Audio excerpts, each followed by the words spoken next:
We are a membership organization, and if we don't have members, well, then there's no organization. Back in the past century, there were many more community associations. So many of them went under for that very reason. There was no support. So now there's just a handful of active ones. So let's not let that happen here in South Maui. So we need some members.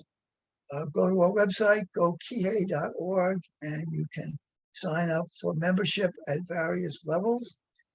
Okay, what else? We remind folks that all the years when we had our live meetings, we had a continuous Maui Food Bank drive where other organizations would have one mass collection effort once a year. Ours was continuous. There was never an admission charge coming to our meetings, but we would ask folks, please bring a donation for the food bank. And of course, once we went virtual, well, we didn't have that. So we still make that same ask of those who are participating. No charge to watch, but please make donations to the Maui Food Bank.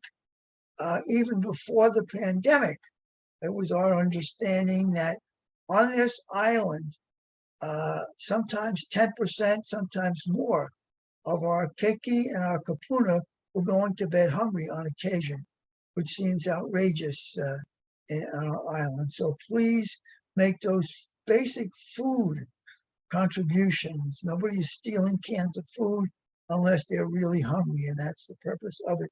So please make your donations to the Maui Food Bank as a way of supporting what KCA does.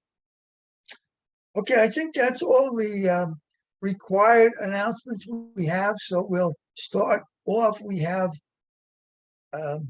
4 individuals speaking tonight, but they're divided up because we're starting off with Tim Griffith, who is the county arborist. And if you have questions when each presentation is going on, if you have questions, please write them in so that when the presenter finishes, any questions that you have appear. We don't want to take a lot of time trying to solicit extra questions because we'll be holding up the second presenter. So if you have questions, please start putting them in during the presentation just for the person who's speaking. Please don't try and guess questions for the second and third entities that are presenting because they may answer your question when they present. Okay, enough of me talking. Let me introduce our county arborist. We only have one for the whole county.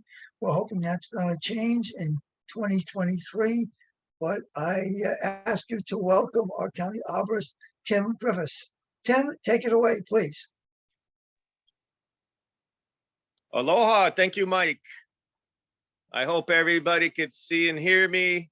I live right off of South Kihei Road, so if I need to speak up, somebody please let me know. I'd like to thank the committee for having me on tonight, and I'd like to thank everybody who took time out of the evening to join us. Like Mike said, I am the county arborist. My name is Tim Griffith.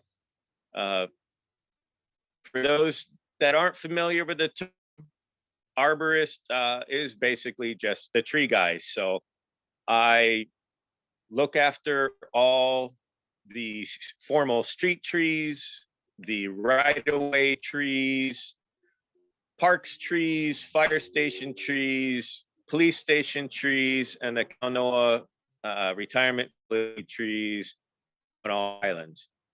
Hopefully soon we could get some work, get some help here with all the work. So just sticking with the theme of the evening of greening Kihei, I'll start off by talking about our current mechanisms for getting new trees planted, not only in Kihei or South Maui, but all over the island. First off, It is in the ordinance that any new subdivision that has 4 houses or more has a requirement of street trees, and it ends up being 1 tree per house. So sometimes, depending on the size of subdivision, you know, we get 50 trees, sometimes we get 250 trees, but they are code required. A lot of times, starting off once the construction's done and the contractor signs everything over, a lot of times the HOA starts with taking care of the trees and the roadways, and then a lot of times the roadways and the trees get dedicated over to the county, and we take care of them. So that's our kind of our biggest mechanism. Next, we have capital improvement projects. We hope to have one coming up here soon in Piilani Village 1, doing, well, if for those who live there or travel through there, know about the mature shower trees, and they are beautiful. They do a great job of shading the road, shading the yards and the houses, but they have the roots have created issues with the curbs and streets and sidewalks.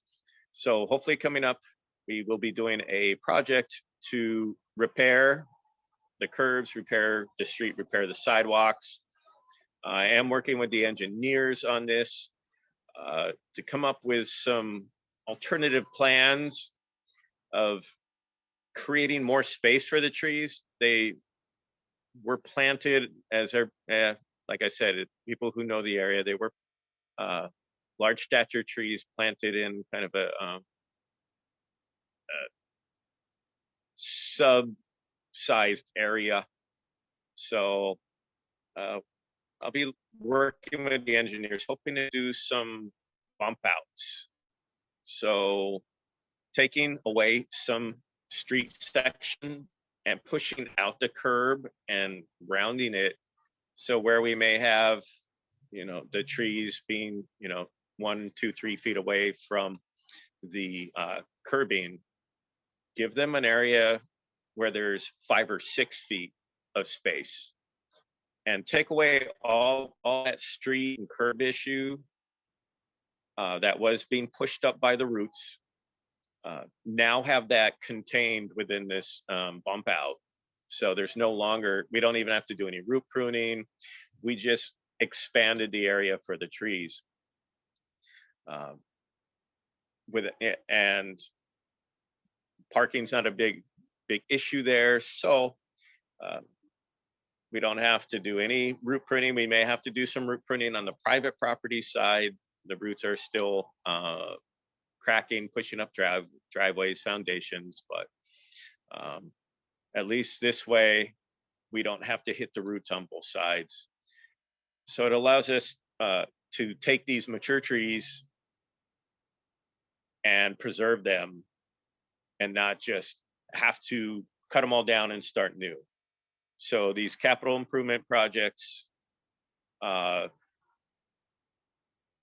we will be working to preserve, and there are areas where we've lost trees to maybe they died or they had to be removed because they were in too much conflict with a whole bunch of utilities.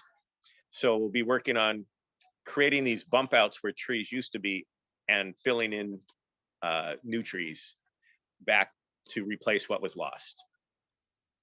So besides these capital improvement projects, we also have complete streets projects. So taking areas, we have safe routes to school projects. It's an initiative, but currently in Kahului, we have a complete street project where there's the streets getting redone, there's new curbs, there's new sidewalks, there's new drainage, there's new planting strips, and there's new trees.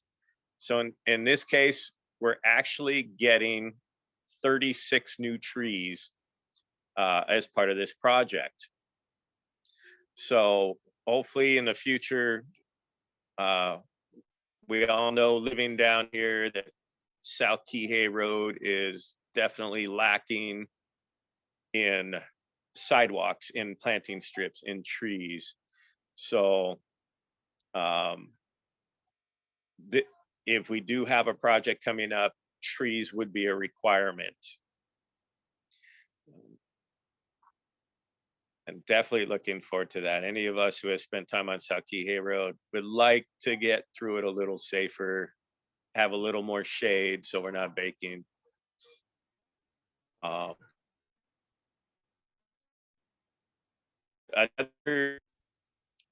Another way we're actually looking to, keep Kihei greener.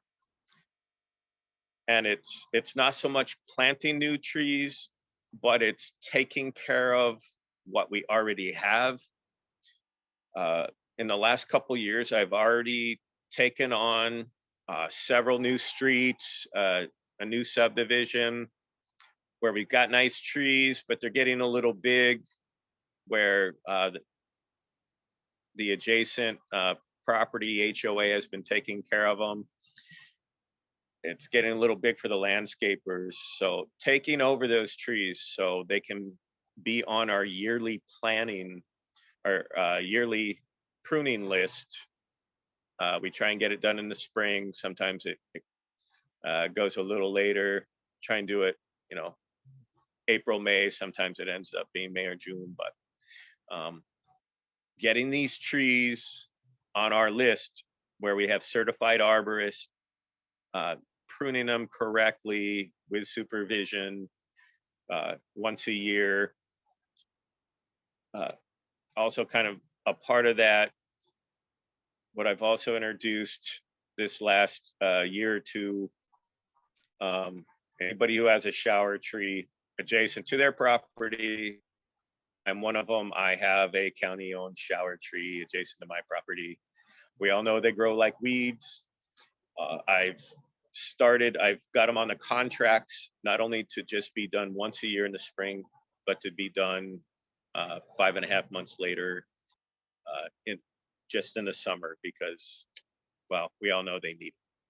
So we have to take care of what we have. Street trees typically, you probably get 75 years. That's kind of a norm for being in such a hostile environment.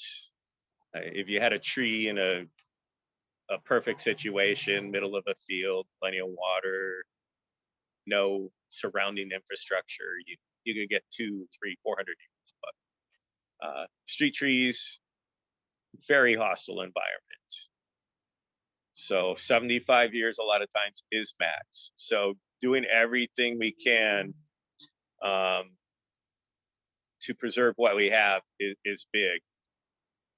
And so to segue into that, just how hostile the street tree environment is, the last kind of big way to green South Maui, South Kihei, is a great program for Arbor Day. For those who don't know, technically the first Friday in November is State Arbor Day, where we celebrate trees. And so the next Saturday, the first Saturday of the month at Maui Nui Botanical Gardens, there's a tree giveaway. Normally there's 1,000 trees given away. This year, I think we had 1,800, and it's an amazing program. It's put on by Maui Nui Botanical Gardens. It's put on state DLNR.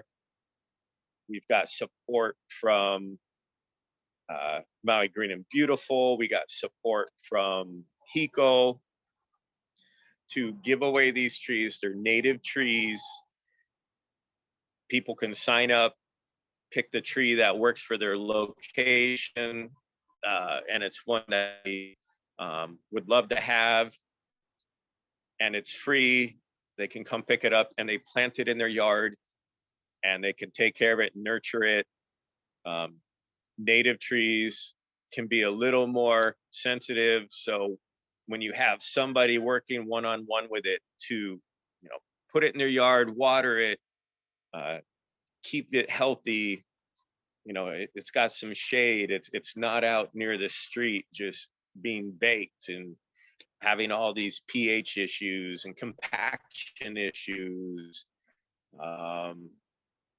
The trees have a much more higher survivability rate. So it's a great program, and it brings people in on the community level to, take pride in off getting more shade out there. So, all right. So I'm going to start with questions. I know I just saw one pop up without having to scroll through to the chat section, which I will do in a second. You'll have to forgive me figuring out all the chat stuff, and I'll figure out how to get to that. But the one I just saw pop up on the screen that went away was from Mike. Where does my position reside?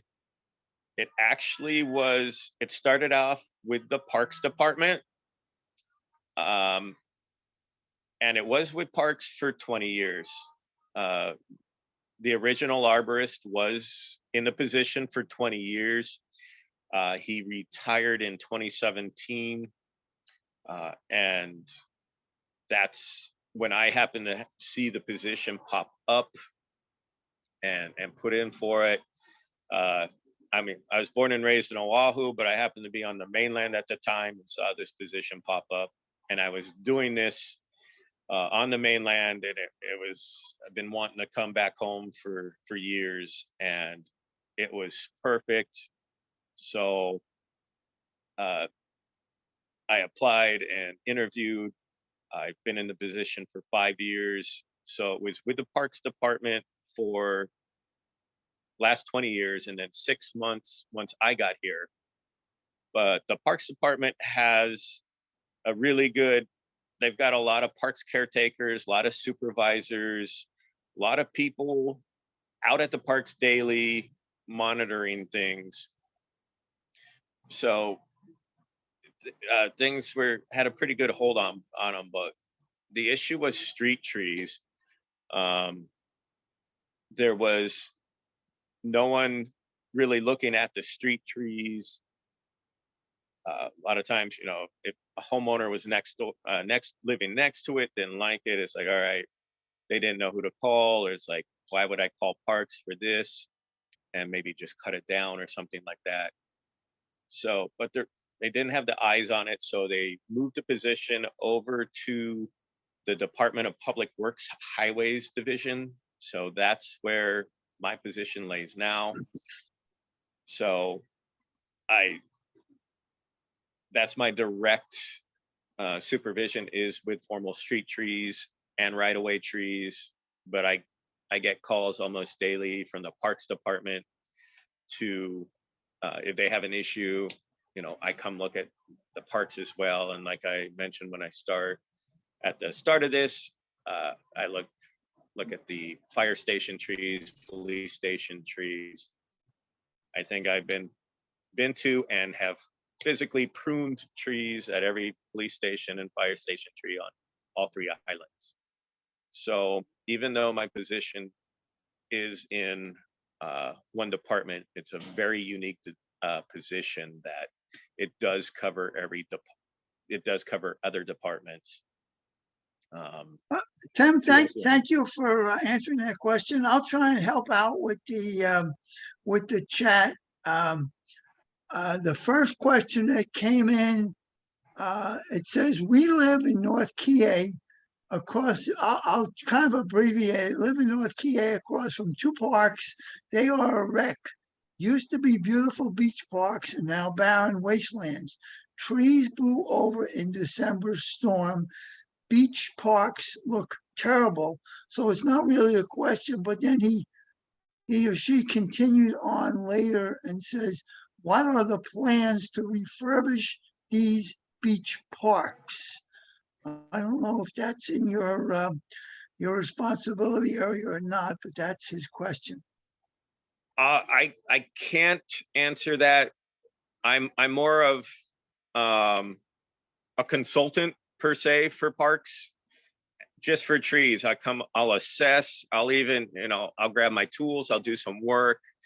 But as far as their engineering, their planning, or their decision making, I don't really have any decision-making power, but I can give my recommendation. I know the Parks Department, they don't have like the heavy equipment and all the people power and all the trucks to be, cutting and hauling and loading. We've had some big Kiawe's go down. And the highways, the public works highways crews has been working with parks. Even though we've had so many parks trees fall on the road, the highways crew not only cleared the road, but they did go into the parks a little bit too and help haul that off. So they've really tried to help, not just, cut everything at a property line and say, we got this street, all right, parks, you're on your own. But so we have tried to help.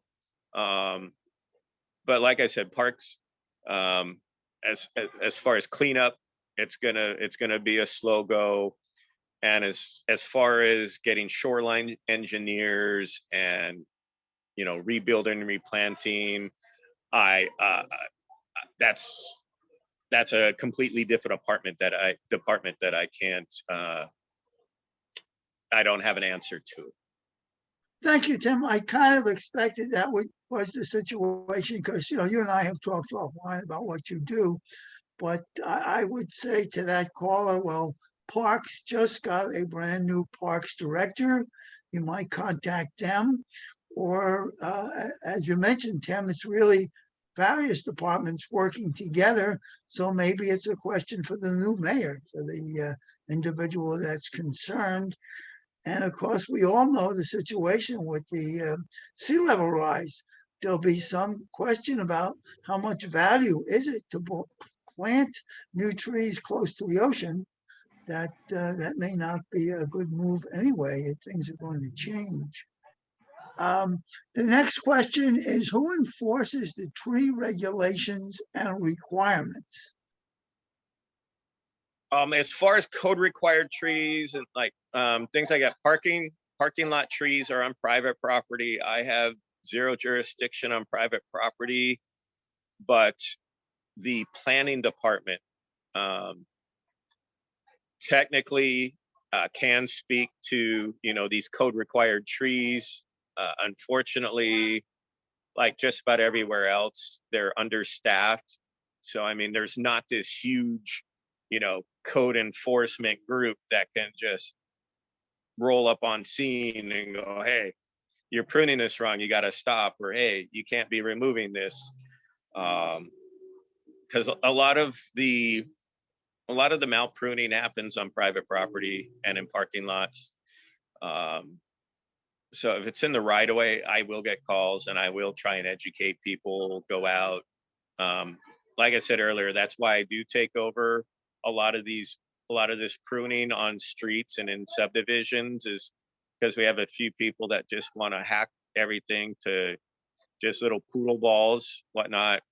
And it's like, I try to educate. So I take them over so they can be done professionally every year and try to sustain them. But as far as private property, it would be zoning enforcement through the planning department. Thanks, Tim. I'm just going down the line now. Next question is from Sally Cox, and it's pretty much repeating the other question, maybe in a different part of our shoreline, but it says the Kihei shoreline has been hammered with erosion and with the loss of trees. What can we do to get more shade trees planted to replace the ones that have been recently lost with the storm? Well, I think we kind of addressed part of the challenge with that is that going to be a smart move to start planting trees, which take decades to grow? If we're planting them too close to the shore, we're talking about moving everything away from the shore. But I don't know Yeah. what else you could say on that you didn't say that first question. Correct. That's an engineering question. That's a shoreline specialist, dune restoration question. Yeah, you're not going to want to build a house right on the shore. Anybody who's, been out to Kanaha, the people up there just being at the most windy and biggest storm surge area on the island. It's like that area has lost hundreds of feet of beachfront in the last 20 years. So it's like, do we want to plant trees, or do we need to be, well, I won't even go into the different engineering options. But yeah, I guess, yeah, probably smarter not to answer that question. It's not so much a tree question as a restoration engineering question. Almost a question for the Army Corps engineers, But Yes, I think I have time. I have time for like 2 more questions. Well, I think we're out of questions at the moment. I don't see any others. So the timing may have been just right, Tim. And I would just say you mentioned about shoreline experts. We have a couple of those in the planning department. That's what they do. We have Jim Buca, who is a shoreline expert, and we have the young lady from UH Maui's, oh gosh, I can't think of that department now. Tara Owens, who is a coastal geologist. They would be probably the ones to talk to about that aspect, what can be done about the shoreline. But they just addressed the CPAC a week or so ago, and we're addressing those kind of things. It's a very challenging situation, what to do with anything there with erosion. Exactly. Yeah, once they get everything shored up, it's like, yeah, then I'd be happy to come in, discuss what would be good for the area, for trees, for understory, for shrubs, just everything. But yeah, there's a lot of different players in anything near the shoreline and everything. But okay, Tim, we certainly appreciate you coming down and speaking to us. You had mentioned there was an arborist in there before you for decades, and we could never get him come to KCA, where here you are in your first couple of years explaining a lot to folks. And we certainly appreciate the work you do. Hope you get some more support. That's a lot of county land for one man to do, but we truly appreciate you being with us this evening, Tim. I appreciate the invite. I'm sorry I've got prior engagements that I couldn't spend more time here. So next time, hopefully I could stick around a little longer and hopefully provide more information. Terrific. Mahalo, Tim. Mahalo, everybody. Have a good night. Aloha. Okay, our next, we have a dynamic duo here from Maui, Green and Beautiful, and they are going to tell you what, if you're not already familiar with Maui, Green and Beautiful, they will tell you what that nonprofit organization does, and then they have a presentation to show you. I'll give you a hint, it concerns trees. Okay, I think, who's going to go first? Ranae. Renee's going to go first. It's Ganske Cerezo, and with me is Elaine, Maline, and we are with Maui Green and Beautiful, a nonprofit 501c3. And our mission is to care for the Aina through preservation, protection, and education. I'm going to take you through a few slides to show you our progress with the community or the island of Maui. And Rob, whenever you're ready, please go for it.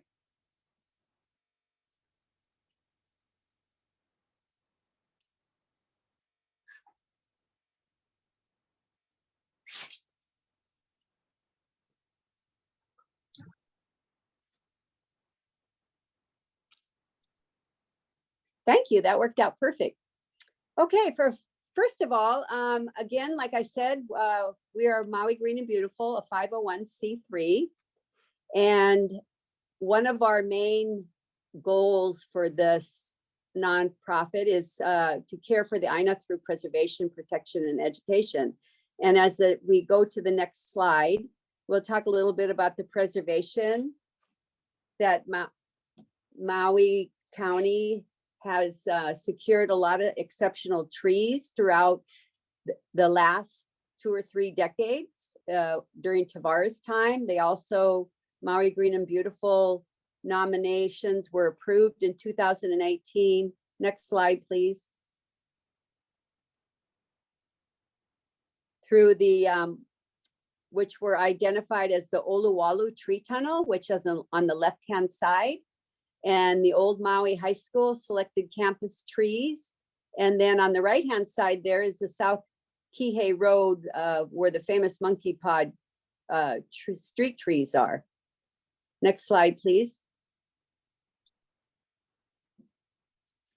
We've done a lot of tree plantings in the last 3 years, from Makai to Mauka, Keopolani Park, Waiehu Community Park, up in Fleming's Arboretum. We've been planting a lot of native trees as well as Milo trees. They seem to be the best survivor. We've had some problems with the Alahe'e. We were in the Kihei area and planted 5 Milo trees, and we planted throughout the area going, like I said, Keopolani Park, Fleming's Arboretum, as well as Haiku Community Center and up at Giggle Hill. Next slide, please. We also did a big project at Kealia Pond National Wild Refuge in the Haiku Boys and Girls Club. And we did another project with Kepani Wai Park and Ma'alaya Haycraft Park. We just finished a project there, and we planted approximately 7 to 8 Lolus, Pichardia. Next slide, please. Also on Haleakala Highway, Elaine was a big part of this, and members at the time in 2009, they planted some jacarandas, and then they actually went back and maintained them and fertilized them and trimmed them and actually protected them from deer. So they had to do all the maintenance. And that's one thing that we're finding very difficult. We usually partner with the Parks and Recreation Department, and Maui Green and Beautiful will actually pay for the trees and bring them in on site, hoping that our partnership between the parks, they will actually take care of the trees. But we've had some problems there. So we need to find out why some of these trees are not taken care of after planting. It's quite an issue, and it needs to be resolved with the Parks Department, and hopefully we can move forward and plant more trees with them and have more survival rates. Next slide, please. So finding a solution to save them, as Maui Green and Beautiful has been working with the county, is working with the communities. They've saved the Lahaina monkey pod trees on Front Street. The sidewalk goes around the tree on one side, and everybody benefits from that canopy shade. Unfortunately, they lost the Ho'aloha park shade trees. We're not sure why. And there was over 30 mature and healthy monkey pod trees along Pi'ilani Highway that were destroyed as well, and not sure why. Next slide, please. Our other protection is important. within our Aina. And Jan Dapitan, pictured here, was Maui Green and Beautiful's board member and Maui environmental hero, whom assisted in establishing the Hawaii Environmental Court in 2015. So we all need to give her a hand in regards to what she did for the island of Maui, working with the county and working with many nonprofits, which includes Maui Green and Beautiful. Next slide, please. Kanaha Beach Park Conservation Land. USGS did a great favor to Kanaha Beach Park when they established those, I'll call them guardrails, out of the wooden guardrails. They really help protect the area. They help protect all of the native plants, the indigenous, endangered native plants, the wetlands. They did a really great job. And Jan Dapitan was part of this as well, working with them, and also worked with Forest Star, working on planting and restoring a lot of the native plants in the park. Next slide, please. South Maui Dryland Forest was a victory. There was over 130 acres of preserved land in the Honua Ula Wailea 670, which saved some Maiopilo, as well as some other trees that were there. So that was a victory for this particular dryland forest in South Maui. Next slide, please. Education is so important within Maui Green and Beautiful and for the entire island of Maui, for people to really understand that trees are very important and how the canopy of a shade can really thrive in areas, and actually people can enjoy themselves.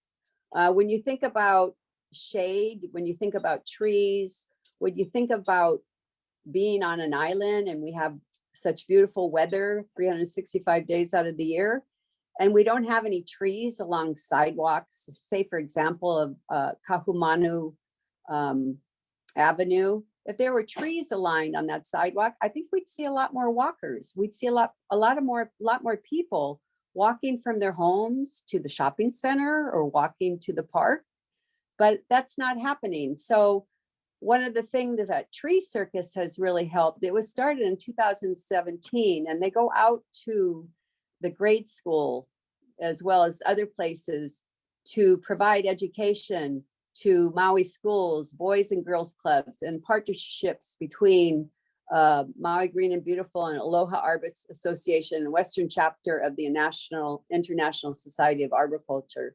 So this is what they call the edutainer. This fellow named Tim Warmick is apparently, I've never seen him yet, but a great educator and entertainer on what do trees give us. Next slide, please. There is the annual free Malama Trees Workshop since 2010 in celebration of Arbor Day. And in 2017, there was a walking tour of Wailuku exceptional trees. Next slide, please. Other educational workshops. These are great partnerships with the WCISA and Aloha Arborist Association. The Tree Jamboree on Maui, partnering with the Aloha Arborist Association. What an event. I mean, we were able to actually see all of these arborists in the trees doing their work and really understanding what kind of job they really have to do to make these trees have a canopy and maintain this canopy. And, you know, removing dead wood or just pruning in a fashion where it will have a canopy that will provide shade for future generations. Next slide, please.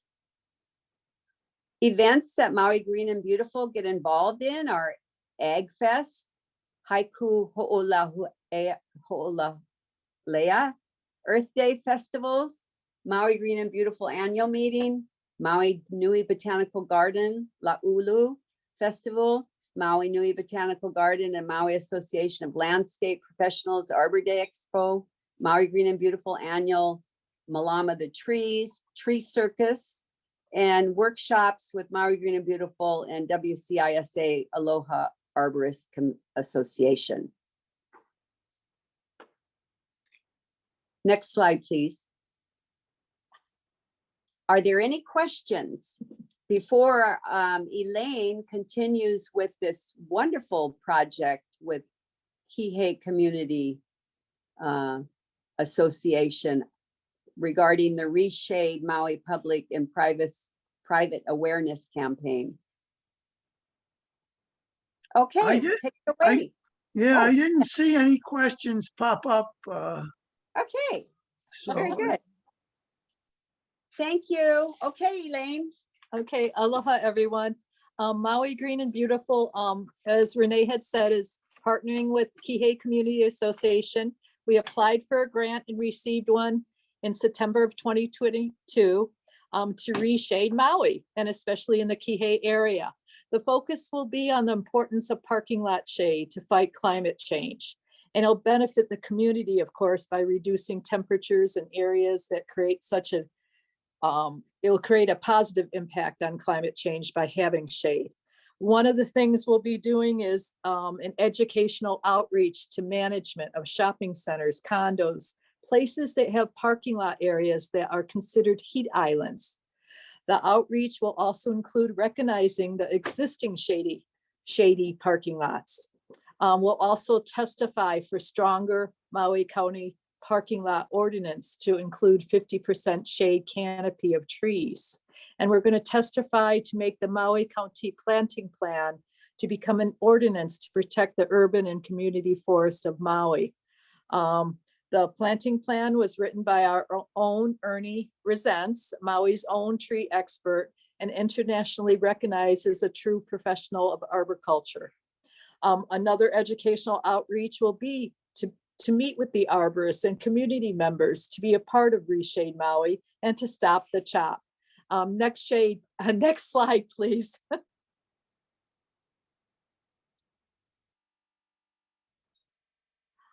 So think about it. Where do you park your vehicle on a sunny day in Maui? To do errands, go to work, go to your appointments. Isn't it under a shade of a tree?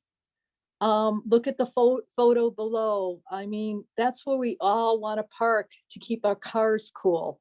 So why don't we have more parking lots like this? A really important thing is properly pruned trees would provide a beautiful canopy. Trees should be pruned according to the American National Standard that all arborists should follow, including the ISA certified arborists. Trees give us so many benefits, including fighting against climate change. All we got to do for them is some TLC, tree loving care. Next slide, please. So go to any parking lot during the day, and this is what we see in Maui, in Kihei, Kaului area. We see these poor trees. They have so severely been pruned and incorrectly pruned. They're stressing. Yeah, they're going to hang on as much as they can, but it really hurts the health of the tree. And it hurts us because they're not doing the shade for us to benefit from. Next slide, please. And so climate change and heat islands, treeless parking lots make problems of climate change worse. They are unattractive, unhealthy, and uncomfortable. Just think, shade, less parking lots, increased levels of carbon. They also increase the hot temperatures, and Kaului is usually the hottest place in the state of Hawaii. Because there's heat islands there producing all this heat, our air conditionings are going to work harder. Trees really shade, and they do so much for us. Also, they can prevent extreme flooding. Just think if you have trees there, as the rain comes down, it would hit the leaves instead of coming full force into your ground. So trees give us a lot. Next slide, please. So here they are again. We do have ordinance. The ordinance says 1 tree for every 5 parking spaces, but it doesn't require canopy shade percentage. And that's what we're hoping to improve on. Stunted trees meet the code. It's so sad. Which would you rather have, the 4 pictures on top or the 3 pictures below to park under during the day, and all the other benefits they give us? Next slide, please. So the benefits of tree canopy shade and parking areas: the cooler temperatures, low energy use, cleaner air. Just think, we have foggy days. Those trees can help filter. They also give us oxygen. They increase the revenue and value when you're shopping. They actually did studies where people spend more in a shopping area that's covered with shade. Trees reduce stress, and of course they're beautiful. Cleaner water and a habitat for birds and bees and butterflies. Next slide, please. We really want to thank everyone, and we really want everyone to become involved in our Reshade campaign. The rainfall really does follow the forest, whether it's an urban forest or a forest on the side of Haleakala. We really want to thank Kihei Community Association with their partnership and for their support. And please contact us, keep involved with us. And if there's any questions, we're open to them. Thank you. Wow, ladies, for that wonderful presentation. Sometimes when we see this, no questions, sometimes that's an indication of what a great presentation, that you answered all the questions. People, I was going to ask that. Well, I already got the answer to it. And for KCA, we have advocated for years, just as you know, our spectrum is so wide that we can't go in deep, where we need organizations like Maui Green and Beautiful going in deep on these specific issues, that we can only say, hey, we need more trees, and that's the end of it, where you guys are digging in and trying to get laws changed, stronger enforcement. And, you know, just as you said, trees have all these marvelous benefits, plus they look good. So why can't we get more trees? And the few trees that we have, why can't we preserve them? So that's so important to us. I know personally, I rarely leave our island, but a few years ago, I went over to the big city on Oahu, to the capital, and we had a break in between.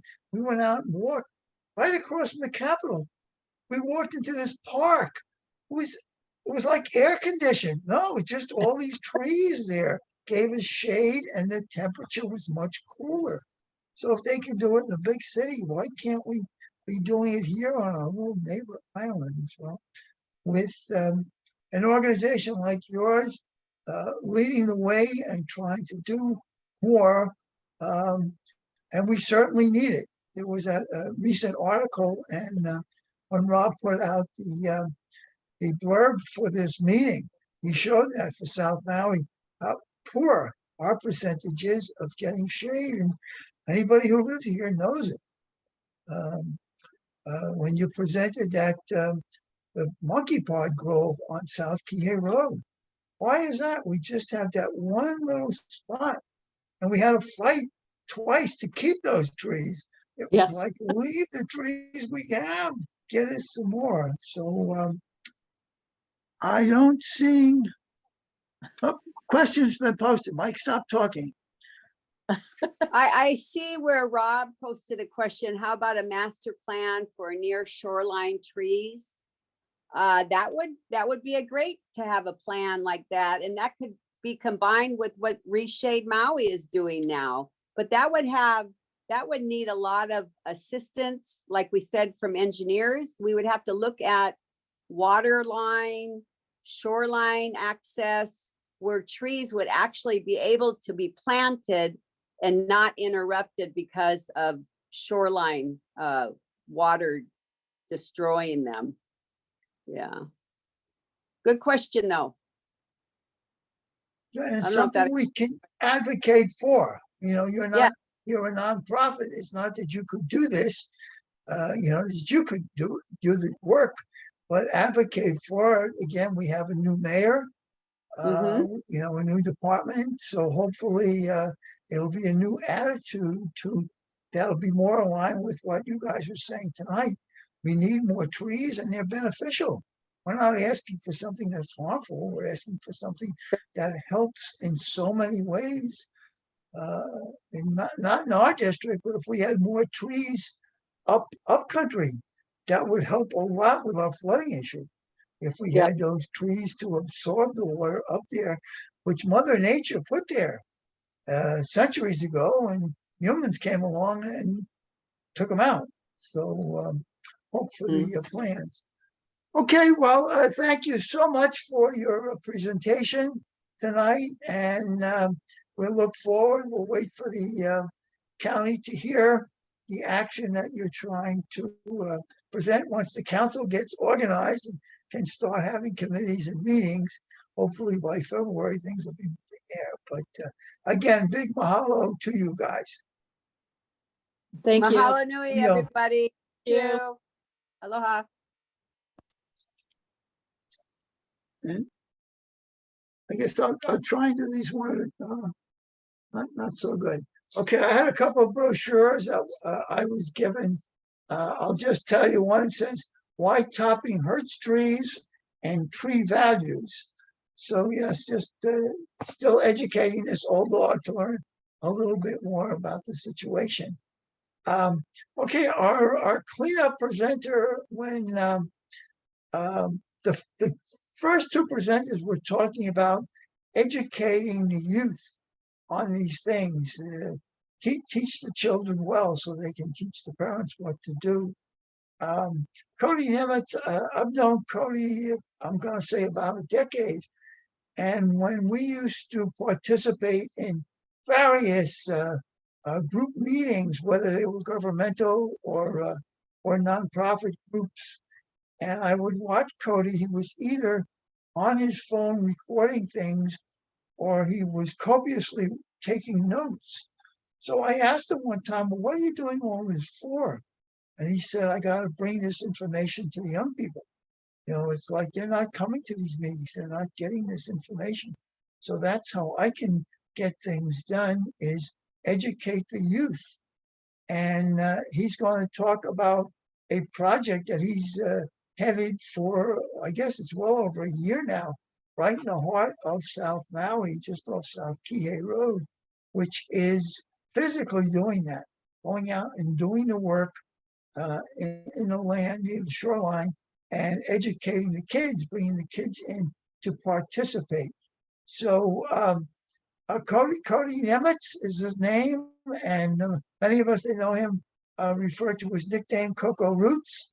So whether it's Cody or Coco, Coco, can you put on your video and we'll get you to hear what you have to tell us tonight. There he is. Oh,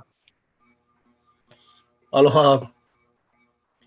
So, yeah, maybe Robert, if we can get my slides going, then we can begin. Mahalo nui, Mike.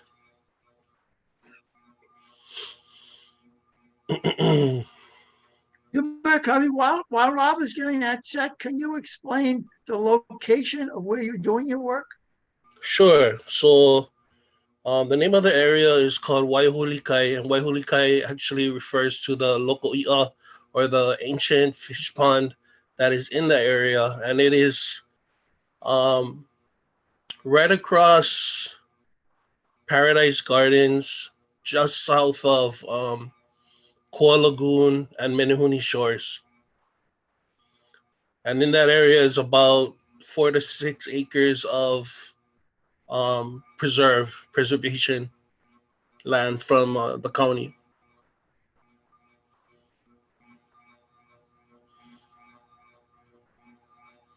And if you're there's a small beach access area. If you're not paying attention, you'll miss it. But it's right across the Paradise Gardens area, and a lot of people know it as kind of like a place. I see a lot of people jogging in the area. They'll take their dogs there, and they'll end up there for sunset or in the morning time. Okay, mahalo, Rob. So I'm just gonna begin with these slides. So our hui is called Āinakūko. The word Aina refers to the land. In other contexts, Aina also refers to that which feeds. Yeah. So the Aina as land or that in which feeds. And the word ku refers to either standing, but it can also refer to, for us, it refers to the work that we're doing, the advocacy that we're doing and the implementation that we're doing on the Aina. And the word ko'a refers to the coral. So in a lot of contexts, the coral is always looked at as a place of refuge for fish. So in our hui name, Āinakūko really talks about um, a refuge on land, a place that we've been advocating for and implementing traditional practices for the benefit of our main goal is kuleana, stewardship, management of land. Okay, next slide.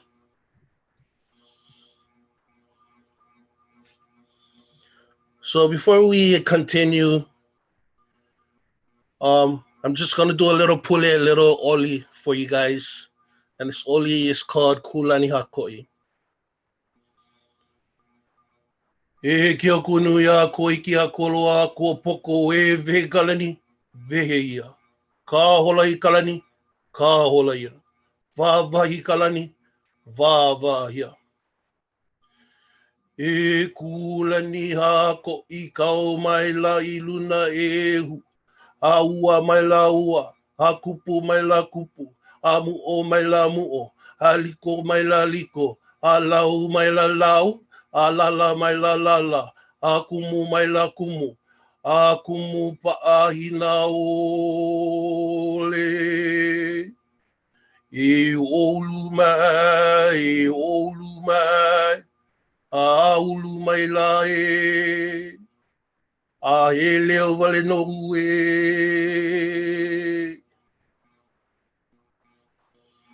Now, the reason why I did Kulani Hakoi and why I have it on my slide is Kulani Hakoi refers to this river in the sky. But the most important part of Kulani Hakoi is in the oli that I did, and it talks about what happens after the river comes down, which is new life. It talks about the growth of plants. And so it's very important that when we acknowledge our waters, the waters that are coming through Kulakai, that we're not just looking at the impacts of flood and the damages, we're also acknowledging that with water, there is life. All right, so next slide. All right, so Ho'olana is introduction. And whenever we bring huis or groups out to Waiohuli Kai, we always have this exchange with our guests. Either it's keiki or our community members, but it's very important that we share mo'olelo, share stories, and share a little bit about ourselves, a little about each other, and a little bit about the Aina. So for me, myself, my name is Cody Nemet. I was born in Samoa. I was raised in Hawaii my entire life. I was raised basically on Welakahau Street my entire life. I went to Kihei School. I went to Lokelani School. I graduated from Bowdoin High School.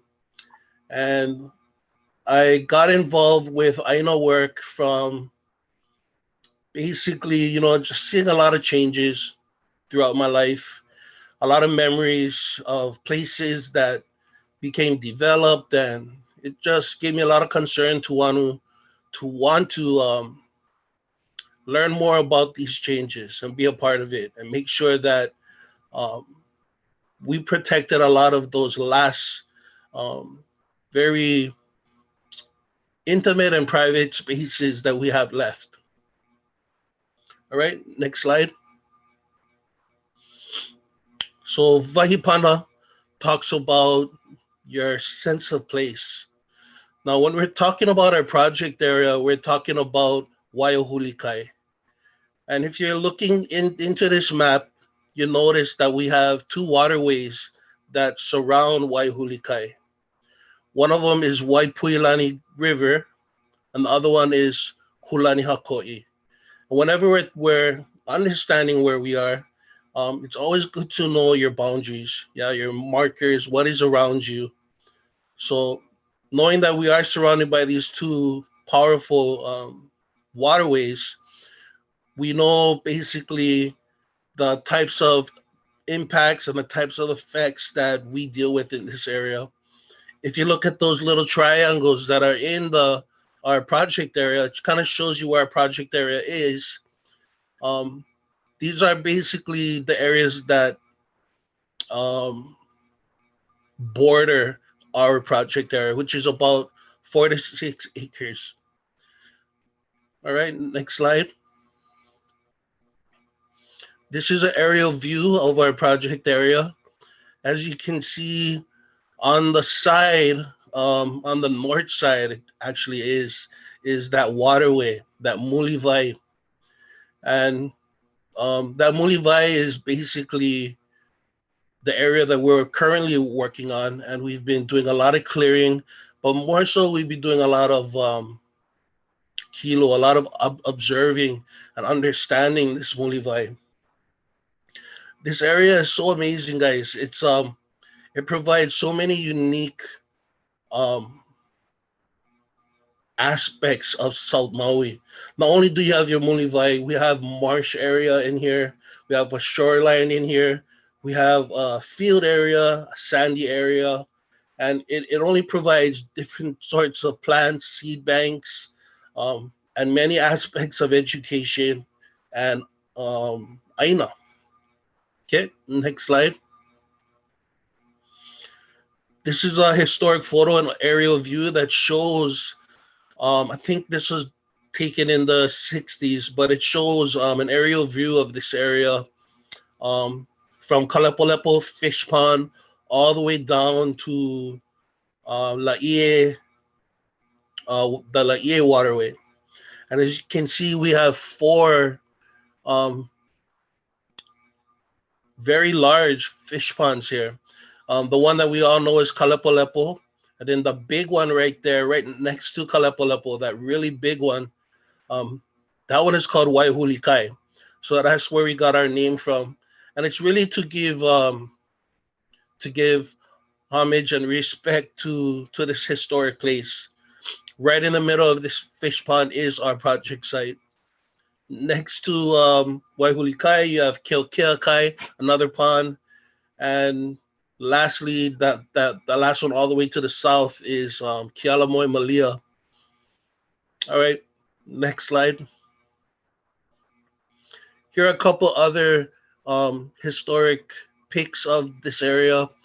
One very noticeable feature on the left photo is you can see that at one time there was a very large lagoon there, and it's actually where Koa Lagoon is now. And right on the south end of Koa Lagoon is where Amulivai sits. And we've been told stories of this area, how it was a very large lagoon, and in those times you could even wash off and swim in there at times. But it goes to show how these changes have happened so fast over a short period of time. All right, next slide. Another part of understanding your sense of place is understanding your watershed as well. what we're looking at is two major watersheds in our project area that kind of meet right in the middle. One is Kulanihakoi Gulch, and the other one is, one is Kulanihakoi watershed, the other one is the Waipuilani watershed. And we're getting into this other aspect we call ha'awina. Now, ha'awina really refers to the work or the assignment, the things that we are acknowledging and things that we are setting out to do. So we can move on to the next slide. So part of ha'awina is mapping out our project area. As you can see in yellow is our shoreline, which is zone 1. Part 2 is our Akulikuli ephemeral wetland zone, which Akulikuli is a ground cover plant, and these are usually found in more marsh areas.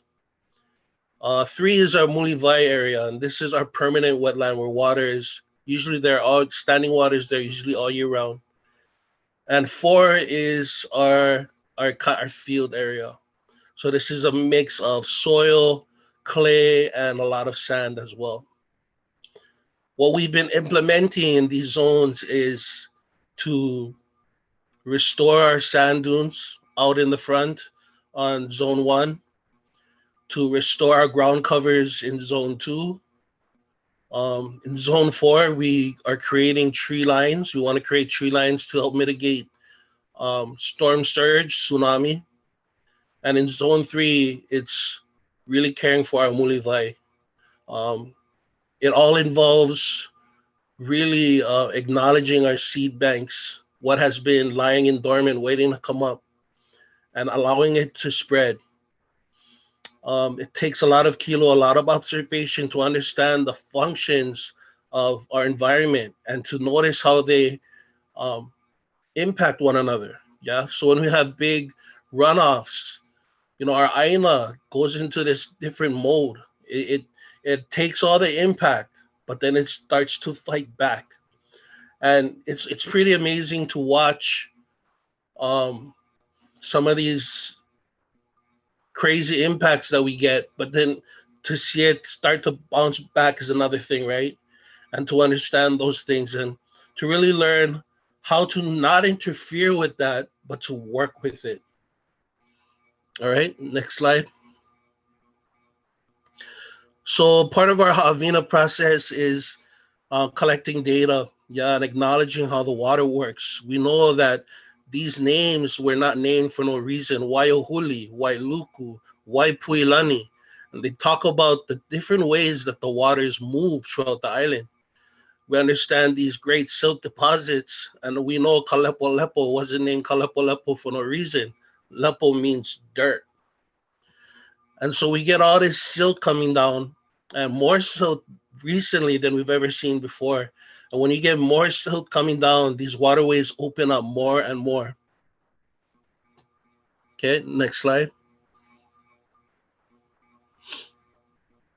So this is just another example of what it looks like when our waterways aren't functioning as how wetlands should function.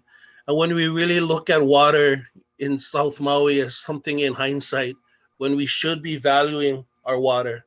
Like I was saying before, Kulanihakoi doesn't just talk about the great rivers that come down, but it also talks about what happens after the growth. All right, next slide. Now, this is a really good example of, most people will see this and they're kind of like, oh my God, but this is kind of what we want. And this is kind of some of the things that we're trying to work towards. What we're trying to do is we're trying to clear our mulivais, our waterways, and plant native sedges, native ground covers, so our water hit those plugs that are in the sand and hit our plants and are able to move onto the land to create what is a wetland. Now, I will tell you that I'm sure the condo owners were probably in horror seeing that their manicured grass was covered in silt and dirt and mud. But this is the natural process of how water is supposed to move in South Maui. There's old stories that talk about the water moving sideways with the ocean. And this is the process. This is how it happens. This is how the dirt, the water, this is how everything cleans out before filtering out to the ocean. All right. Next slide. Yep. So believe it or not, it's like night and day right at our project site. Right in front of our project site, we have these beautiful dunes. Right next to our project site, right in front of the condos, this is what the dunes look like. They're basically eroding. Trees are falling down into the shorelines. And if you ever take a walk and see, it's like night and day. You can tell that when you have a lot of foot traffic, a lot of that foot traffic that is taking out all the native plants and the native sedges and the native ground covers, that you have nothing holding it in place. And when sea level comes up, the difference is, even though all this area is going to be covered in water, the difference is that one area is going to be torn apart and the other area will be, the water will climb and the water will make its way in. But we want it to climb. We want to make sure that our infrastructure is intact. Okay, next slide. So this is the area of Āinakūko that we've been working on, and this is kind of showing what it's been looking like after these big rains. We've cleared out pretty much the entire bank on the south side, and we've started to implement our native sedges and our native ground covers. But you know, it's a part of the kilo process. It's a part of observation to understand our seasons, our water changes, how they move, and we're constantly out there observing and watching how the changes occur to tell us when are the best times to plant. Usually you plant during the wintertime, but the wintertime is when our waters move. So now we're noticing that our ground covers and our sedges would be best to plant a little later, more near the Calvella or near the summertime. All right, next slide. So these are some photos of some of the keiki planting makalua, which is a native sedge alongside the banks. The picture to the left is showing how much silt is in the mulivai, enough where that rock is sitting right on top. You can see some of the kids in there. We've been clearing that whole area. And that bottom right photo is showing just how wide this is. The neighbors in the area told me this past rain was the widest they've ever seen the mulivai become from all the silt that came in there. And if you can imagine, all of that silt went into the ocean. And we've been doing water testing, and the oxygen levels this past month was at a 6 or 7, and then when this last rain came in, it was 0. So basically no room for life to live in there. All right, next slide. Now, Ho'okama'aina really talks about becoming familiar. Yeah, we all know the kama'aina, you know, when you get your kama'aina card, but kama'aina is really about becoming familiar. And when we become familiar, it's really becoming hands-on. Yeah, and this is one of the things we teach our community members who come out to help, and we teach the keiki. You know, we want them to understand the feel of the lepo. How does it feel? How does it feel on your toes? How does the limu feel? What kind of limu do we have? So we do things like limu survey. We acknowledge what kinds of fish are there. We entertain proper fishing practices. All right, next slide.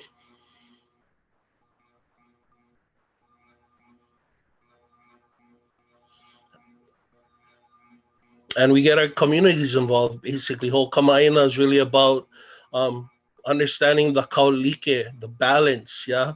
although we're removing invasives, we're planting natives. So there's this kaulike of ao and po, of light and dark, right? We understand that we have a lot of invasives in the area, but we also understand that our native seed banks have been thriving and evolving here for millions and millions of years, and they've become or they've become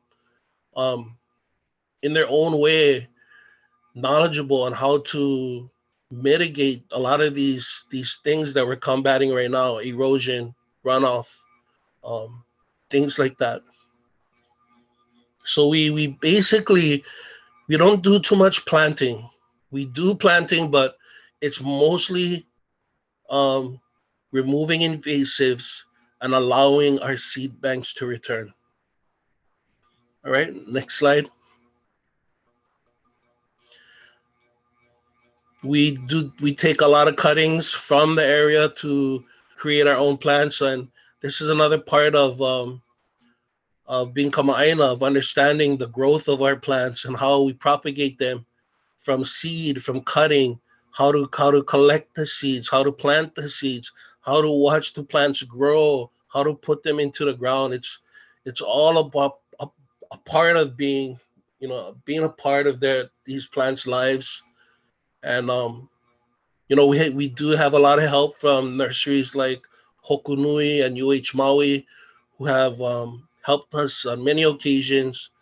But we want to come to a point where we're collecting everything ourselves, we're propagating everything ourselves, and we're putting everything back onto the same aina. All right, next slide.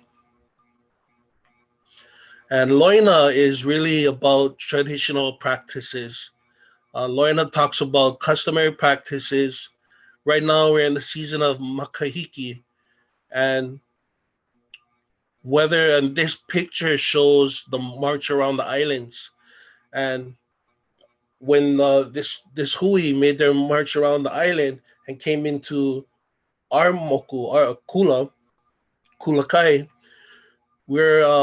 we hosted them down at Waiohuli Kai. We set up a big tent. We had them walk in with lono, that akua that they're holding, and they were able to sleep there overnight until they woke up in the morning and continued their walk to Lahaina. So it's very awesome to really be a part of hosting traditional customary practices. Next slide.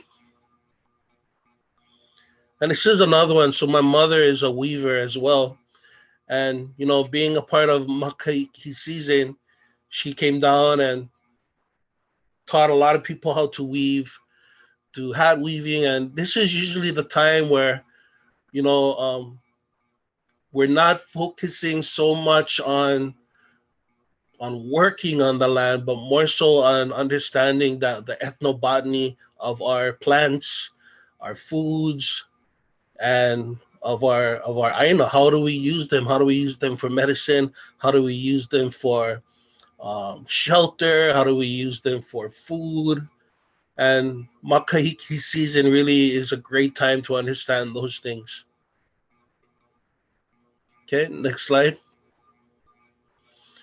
And then finally, it's kilo aina. And kilo aina is probably the biggest part of what we do. And like I was saying before, it's about understanding where you are. Yeah, and I strongly, a lot of times I've noticed throughout my research that there's so much information out there when it comes to restoration, but there's hardly anyone who have their eyes on the ground all the time. Yeah, and that is probably the most important part, is that we have management. So, previous to the 1800s, in these areas, Hawaiians were managing these fish ponds. They were managing the wetlands. They were managing the taro that they were growing there. And these areas were constantly managed. And I feel that our community really needs to get into this mode of land management. It's part of our kuleana. It's part of that stewardship of living in the area that we live in.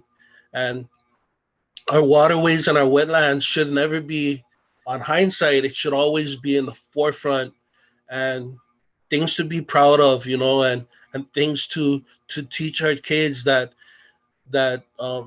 yeah, we gotta care for these places. We gotta, make sure that our ground covers are there, that our sand dunes are taken care of.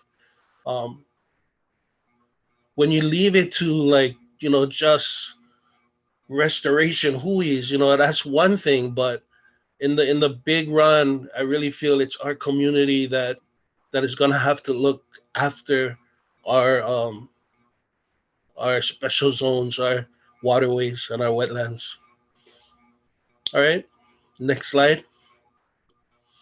So again, Kilo Aina is really about observing, understanding the water, feeling it, watching it in its different phases, whether it be morning, afternoon, nighttime, winter, summer, spring, after the big rains, before the big rains, collecting journals even, and collecting data, and just adding all of that up. In time, you'll begin to understand the wind currents, the ocean currents, the animals, um, and then you'll be able to have a bigger insight on what can work and what cannot work.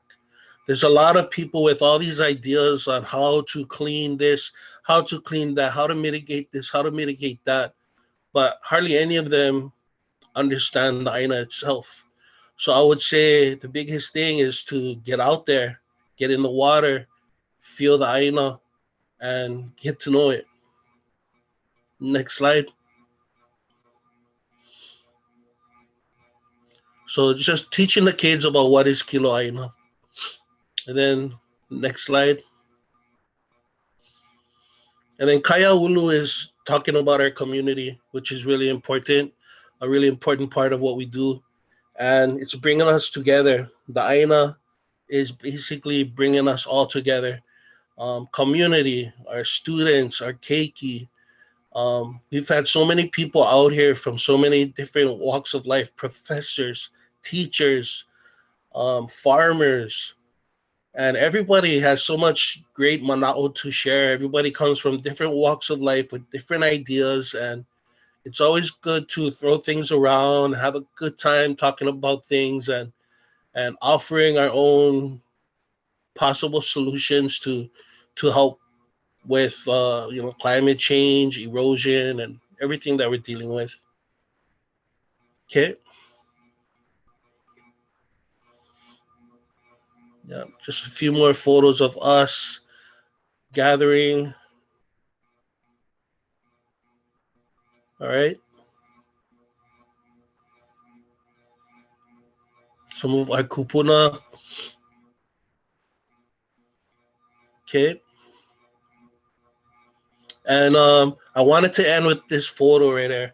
So I took this photo right in the middle of COVID. And this was probably the most amazing thing that I ever seen. Sometimes in land management, the best thing to do is to not even manage it at all. Is to just let it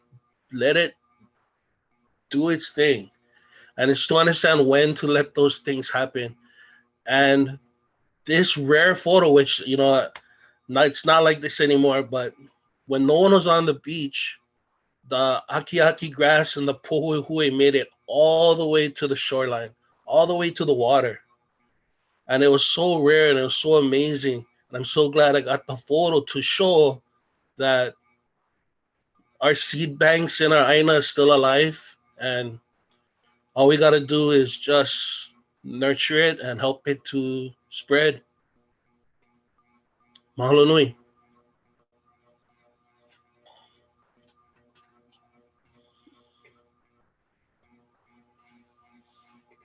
Mahalo, Coco.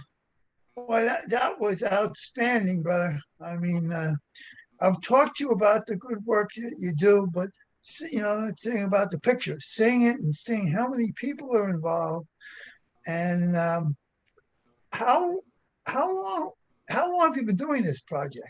It's been going on for a while. So right? we've been volunteering. I've been volunteering with some other people, with some other members, for over 3 years before we finally got our grant.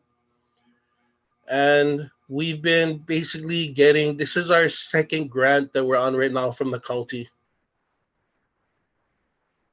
So basically, like for around 5 years, we started well before COVID, and I was observing it through COVID as well. Yeah, I remember when that land became, because um, the plots of land around it, they were, you'd see one more mega mansion or whatever they call them, McMansions, popping up on those few pieces of land. And we kept going to the administration and the council at the time saying, why don't you buy up that land so we have something left? And, it was always that, well, we'll take a look at it and another house. And this last piece of land came up, and the landowner went to the county and said he was willing to sell it to the county. And the then mayor purchased it.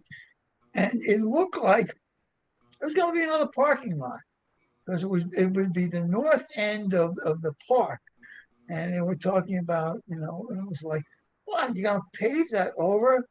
And then you, and I don't know who else was involved with you, came in with this idea. Hey, instead of doing that, why can't we go in there and work the land? And here over years shows the tremendous progress that you've made in there and how You much know, better. that's completely true. That's kind of what kicked it off for us, and I think that the biggest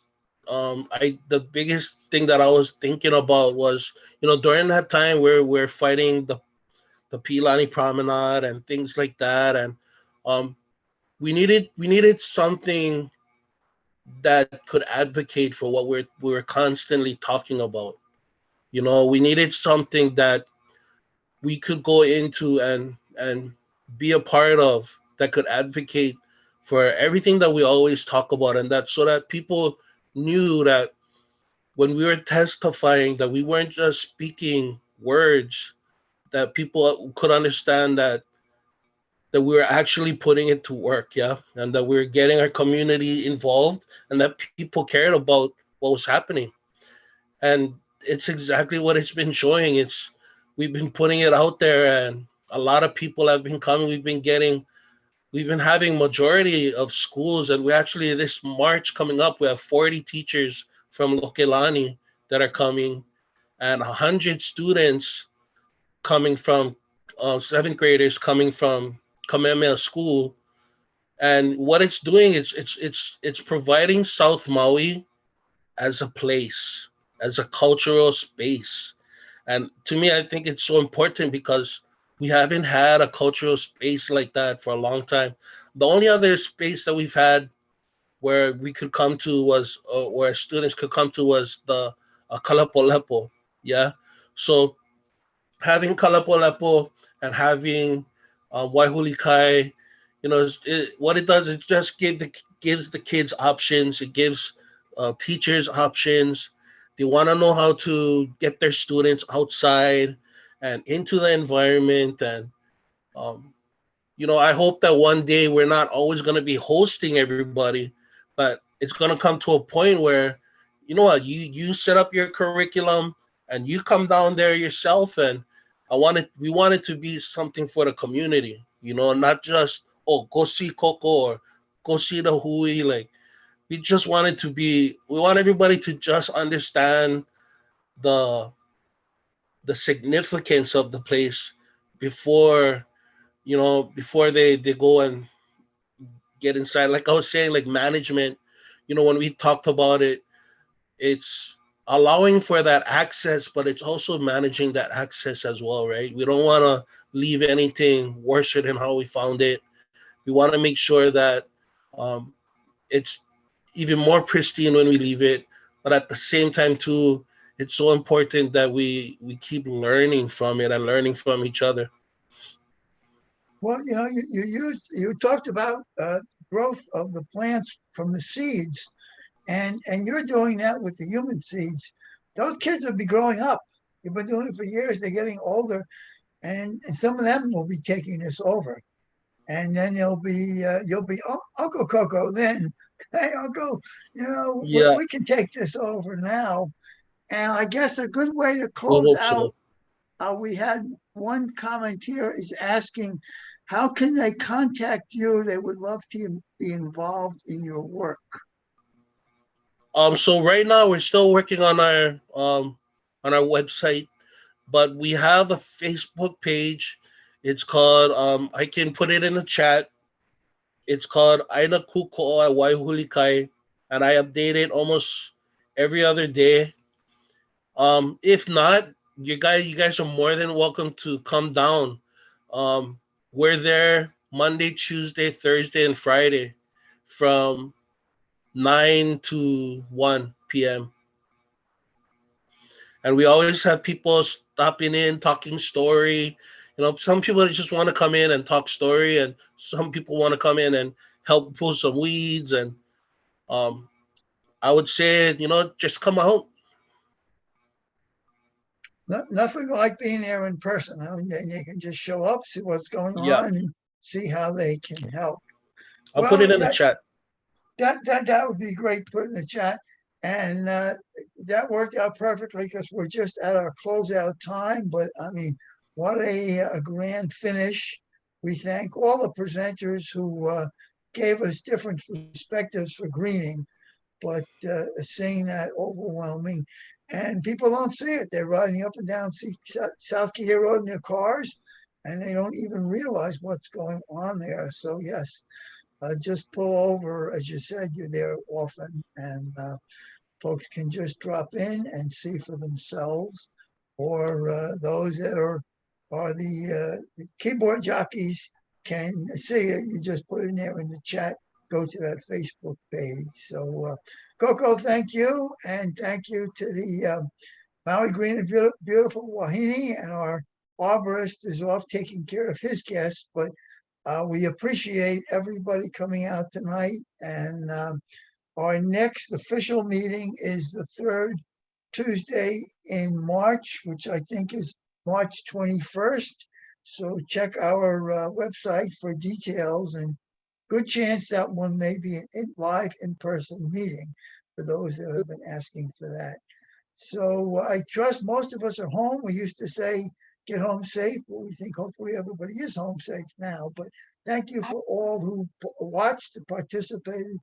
And a big mahalo to my buddy Rob, who makes all this happen. I can just sit here and work my lips and gums and look pretty here while Rob is doing all the work behind the scenes.